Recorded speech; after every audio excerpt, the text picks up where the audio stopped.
We are back, folks. Here we are. Final four. Every time we need you, you are here. Thank you so much for joining us. Mike Randle, College Basketball Betting Show here at FTN. It's been a great season. It's been a long season. We've looked, we've analyzed, we've gone back and forth. We have sweated these lines together, and now we are finally back together again here, folks, to look at the Final Four. Thank you so much for joining us. As always, I'll get the ticker up here. Give us a like, give us a subscribe. I cannot thank you enough for how successful this show has been at the start of the year. It's been absolutely amazing. Thank you so much for your support, for following us. And what we're going to do today, folks, is after all the years of analyzing the lines, all the games we watched, late night basketball, watching Gonzaga, watching West Coast, we're going to take a look right now and see what we can do and see how we can get a couple more wins as we finish off a fantastic year. So as always, thank you so much for joining us. We have our articles up here on FTN Bets, props. We got our whole team together, Frank Brank, Mike Kutry, Nick Makowitz, so many great college basketball minds, Walt Waddell, who never sleeps, the whole crew, Ryan Askey.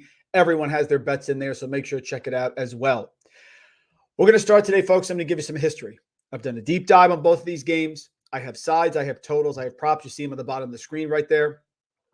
And I think what you have to do, and I've said it all year, is you marry your props and your totals with how you think the game is going to go. And that's what I did here. So here we go. We're going to take a look. I want to start with some statistical nuggets to sort of set the backdrop on just how crazy this Final Four has been.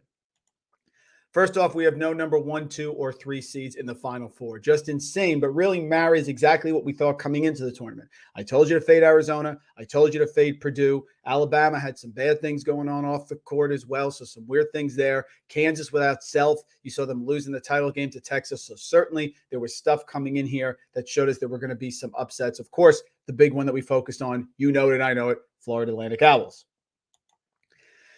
Mid-major champion. Can we get a mid-major champion? Last time we had it, and we're going to go back to UNLV. So the last real mid-major, you want to call UNLV a mid-major, but they were loaded that year. They were certainly dominant, but they were back in 1990. We had Utah in 1998 make the championship game. Rick Majerus, God rest his soul, brilliant coach against Kentucky. They lost. We had Butler, of course, with Brad Stevens back-to-back and a belly-to-belly in 2010, 2011. They lost both of those games. One was a last-second shot. Gordon Hayward's shot almost went in there. And then Gonzaga, 2017, 2021, made the title game, made it against North Carolina, almost robbed a little bit by North Carolina. And then they went there in the final against Baylor, but just struggled. Those are our mid-majors that we're looking at. The other side is no national champion has been a 5 seed. Sometimes it's a little arbitrary. My friend John down in Tennessee would tell you that's arbitrary, but it's true. We've never had a 5 seed champion, so we have a chance for that this year as well. A couple other nuggets. I pulled some of these are from Bet Labs as well. Biggest long shot to win title in the seeding era. UConn is the biggest one that has won it since we started seeding, and that was 100-1 back in 2014, which means that if Florida Atlantic wins this title, because they were about 250-1 to win the title prior to the tournament, you will have the biggest long shot ever to win the national champion if they do. Biggest one was UConn back in 2014. And this is the first Final Four with 3 teams that had bigger than 50-1 odds pre-tournament. The only one who didn't was UConn. But we're looking at San Diego State, we're looking at Miami, and of course, Florida Atlantic all had greater than 50-1. Here we go, folks. Make sure to put the comments in there. You have questions, I'll get back to them. All year has come to this point. Just as these kids are going to play these games tonight, everything that we've done has built to this point. Each game is a separate battle that we have to analyze, but we do look at historical data and matchups from this year and beyond with the coaches to get you our picks. Here we go. I mean, what'd you expect me to say? Florida Atlantic plus 2.5 against San Diego State. Now listen, let's give it up for Conference USA.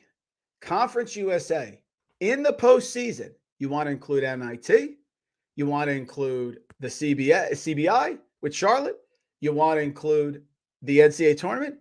17-1 straight up in the postseason. Conference USA. The only loss they've had was UAB to North Texas in the title game that just happened a couple days ago.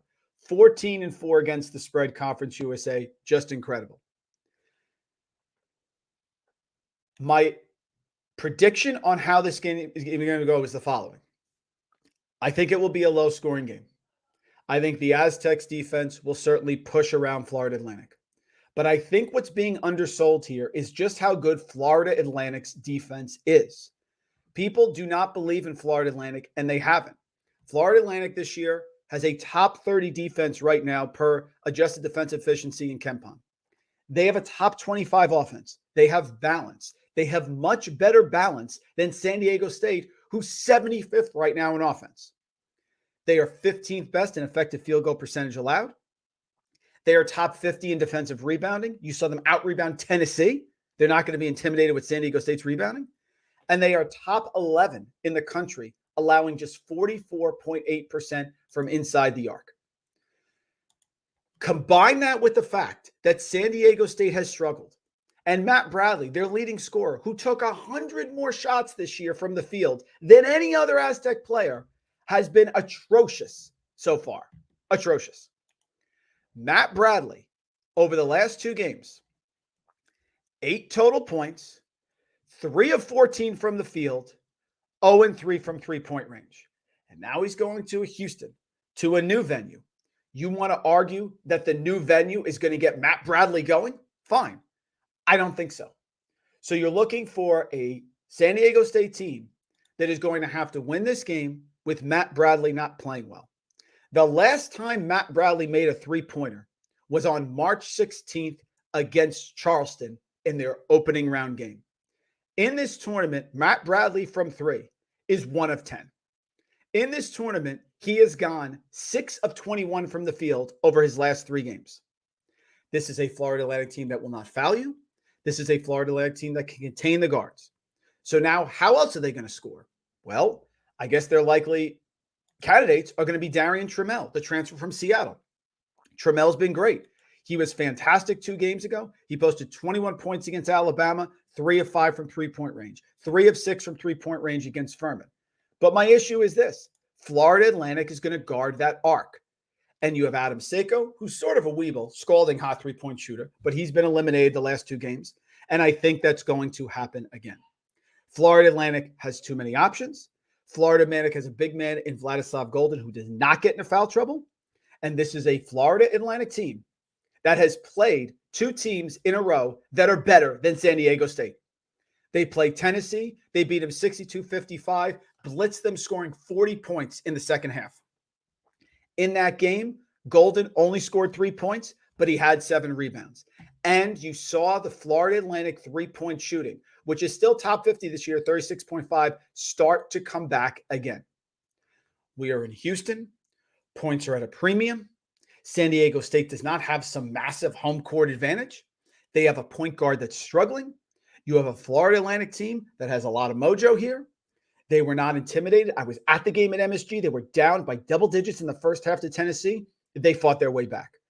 They played Kansas State. Marquise Noel going absolutely bonkers, Mr. New York City. They still found a way to win that game. They're going to be a problem tonight. If you believe in San Diego State, my recommendation is take a Matt Bradley over, take a Darian Trammell over, because something has to happen there.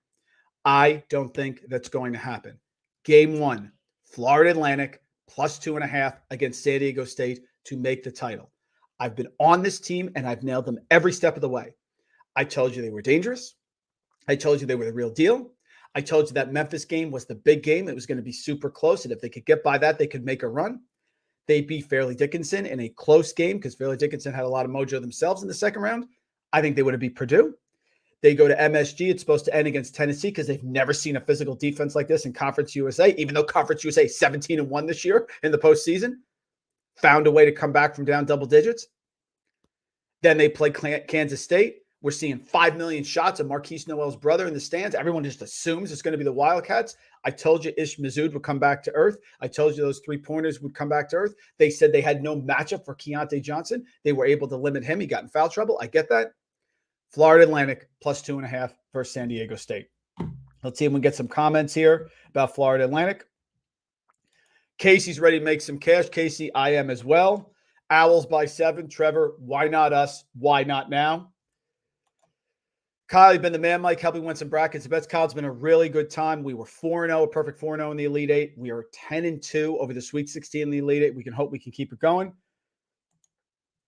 Trevor, definitely here every day next year. Trevor, we can't wait. We're so excited what we're building here at FTN with college basketball. We're going to blow it out next year. We're going to have a great preseason package. We're going to amp up the shows. We have so much going forward. John Kelly, you're the man. Thank you, John. Appreciate it.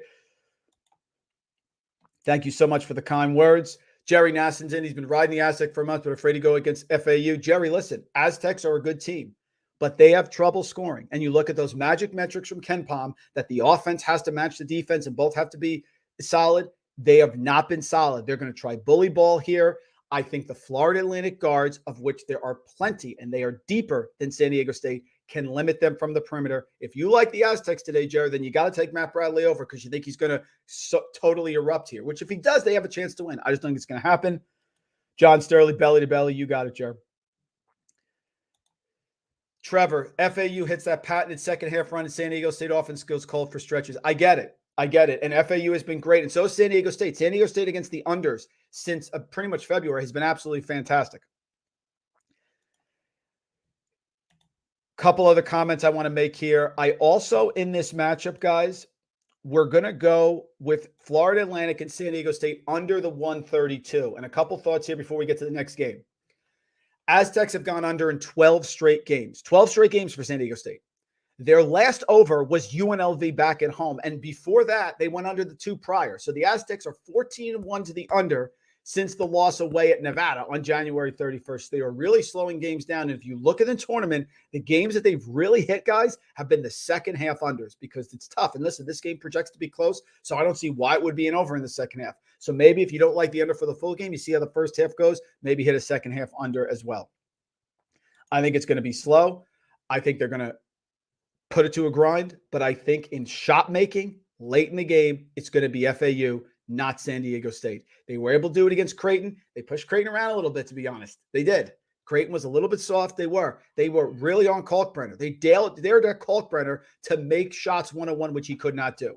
Today, you're going to see these guards get into the paint and really attack. Let's move over to the next game. There's our first one. Here comes our second one. Since when has Connecticut become the second coming of like UNLV of 90? I am well aware that UConn was on fire heading into this Final Four. I get it. It's Danny Hurley. It's his first Final Four here.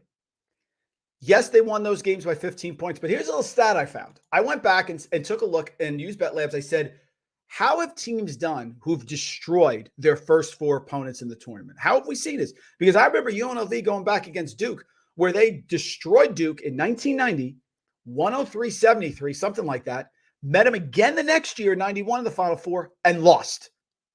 So teams sometimes that come in, you have recency bias. Here are some thoughts. The last time we had a team come in and win their first four NCAA tournament games by 15 points or more, it was a while ago. And first it was Gonzaga recently, and then they lost to Baylor, and they did not cover against UCLA 2021.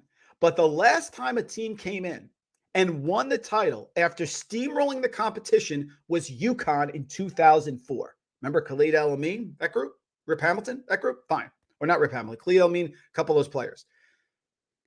Teams that have come in and have done that, there's been 10 of them. Only 5 have actually won the title. So it's about 50-50. This will be the 10th one that has come in winning those 15 games in a row. Let's also look at fading the public. UConn right now is getting the majority of bets here. Majority of bets. Last year, how did the favorites do in the Final Four? Guys, they were 0-3. The 3 teams, the 2 Final Four games in the title that the public back went 0-3 against the spread. And typically, over the last 6 years, in the Final Four and the championship game, the teams that were favorites against the spread, 5-13. The problem is you're affected by recency bias. You saw UConn roll. Let's go a little deeper in this matchup. How about the other side? How about the fact that Jim Larrañaga with Miami is 20-5 against the spread as an underdog the last 2 years? How about Jim Larrañaga with Miami is 33-12 against the spread as an underdog the last 3 years? Larrañaga is the spread king. Now, if he wins this title, he will be the oldest coach among college football, college basketball, or the 4 major sports to ever win a title. My instinct was Dusty Baker. My instinct was Larry Brown back in 2004 with the Pistons. No, he's only 64 then. Larinaga will be the oldest, but he has experience. He's had a team in George Mason back in 2006 who made the Final Four after never winning a NCAA tournament game, and that's what he has. That's what he has this year. He took that team, and that's what Florida Atlantic has this year. So Larinaga has been on the Florida Atlantic side, where he's actually won a tournament or got to the Final Four after not winning a game that the program's never won a game. Florida Atlantic's doing that now. You have that experience with Larinaga. He's been the underdog each of the last 2. He faced a Texas team that was scalding hot, much like Connecticut.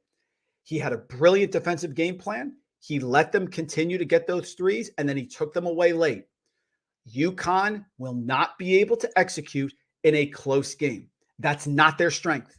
They want Andre Jackson making steals. They want Sonogo with the offensive rebounds. They want Jordan Hawkins shooting for 3, who, by the way, has some mysterious illness and did not practice yesterday.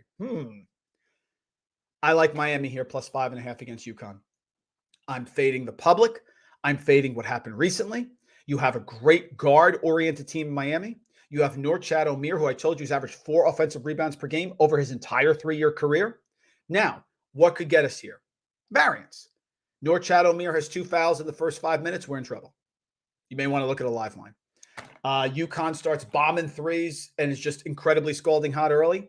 May want to look at a live line. However, that happened against Providence at MSG, which is basically UConn South, and they gagged it and gave that lead back to Providence.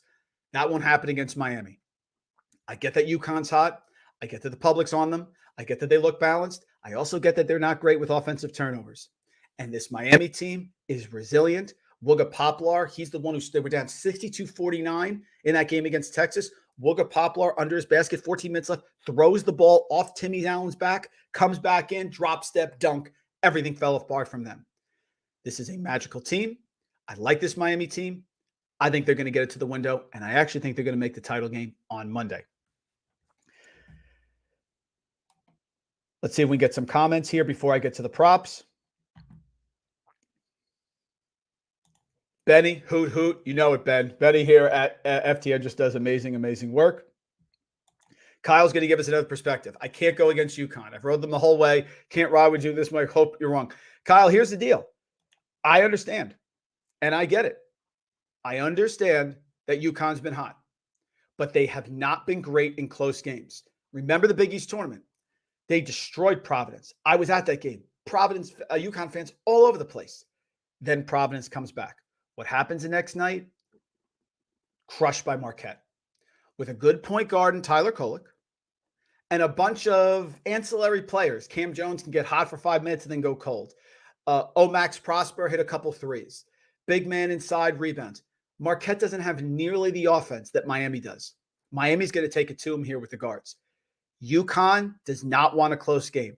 If you like UConn, you want to lay these points. Because if this game is a half-court execution game, UConn's in trouble. And you want to tell me Jordan Hawkins is maybe a little bit under the weather? They're in a lot of trouble because the point guard Newton is not going to be great in this spot. I really like Miami here, plus 5.5. My good friend Rob Regassa, remember, February 28th, Boise State closes out the game, 14-0 run versus San Diego State to win. I think yes, that's correct. That is correct. We were on San Diego State in that game, Rob, on February 28th, and Boise State just goes bananas across the board. So again, San Diego State, similar to UConn, late game execution. They did get the benefit of the whistle there with the push against Creighton. Completely understand.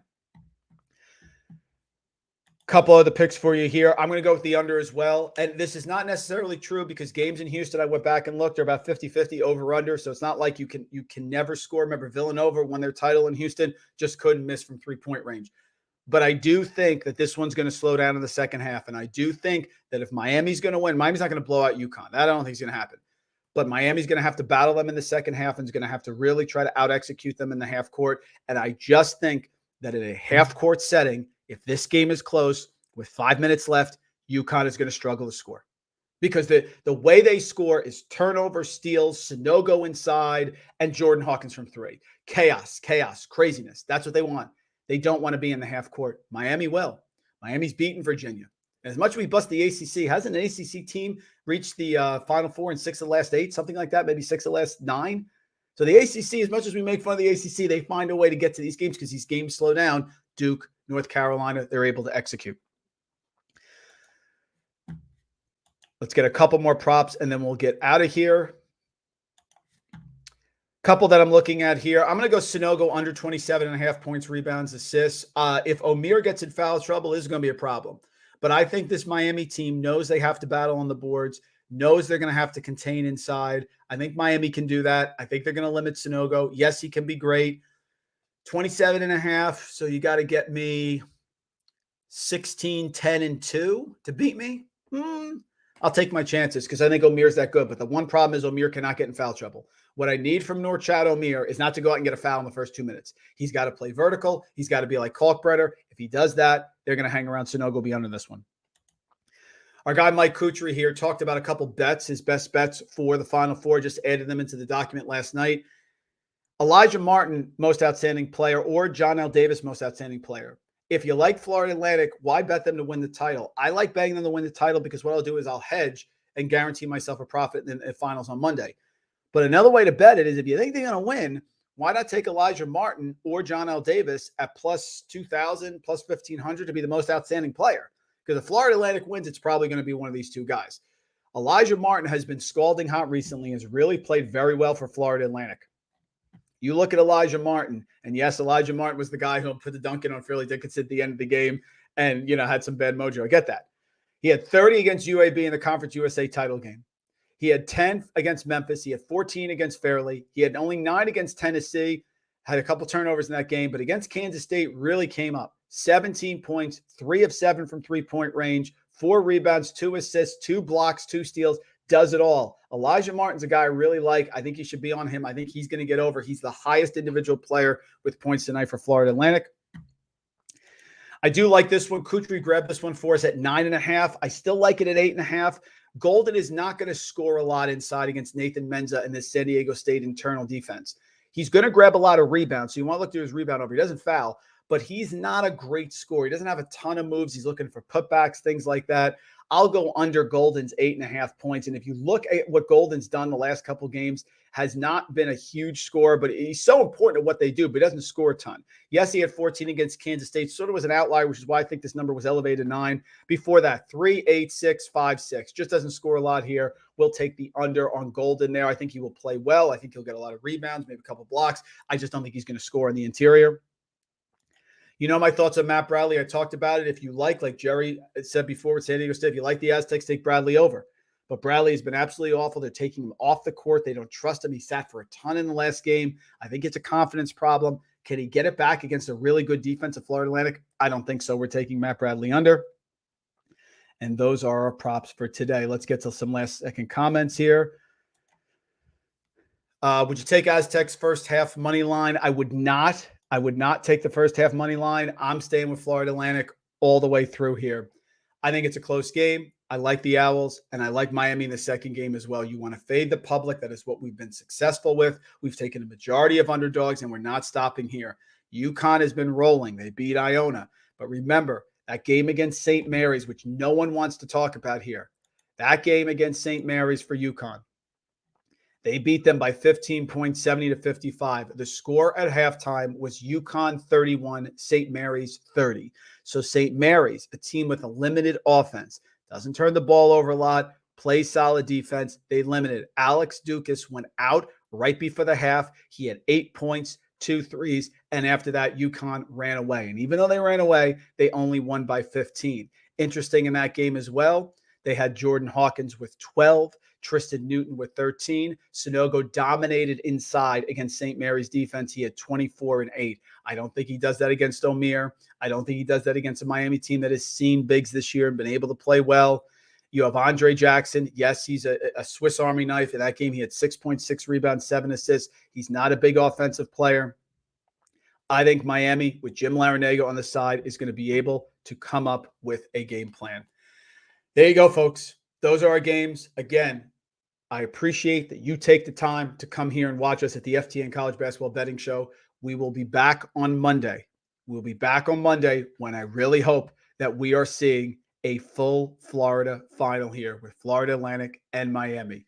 Hurricanes and Owls, hoot, hoot all the way. We'll ride the Owls. Let's see if we can get one more, folks. Thank you so much for joining us here. Appreciate you as always.